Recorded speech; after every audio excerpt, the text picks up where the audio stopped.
Bosna má čisto, ne, nemá. Vyzerá, že to bol nudný štát, nič nepočujem, nič sa nedeje asi.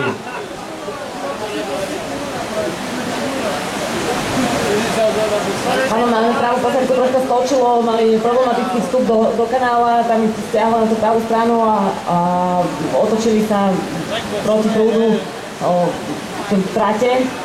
Preto teda posádka maďarská mohla asi takto vybojovať tú prvú pozíciu.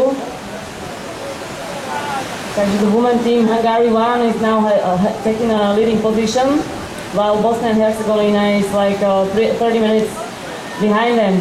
Takže posádka Hungary 1 už prešla trúbku, zatiaľ čo len Bosna a Herzegovina do nej vstupovala, tam to troška zbrzdili, tiež nárvalci ich to vystredilo tak troška vyššie, opäť pri výjazde z trúbky takmer tam vypadla predná práva členka do kanála a takýmto spôsobom si naozaj sa vzdialili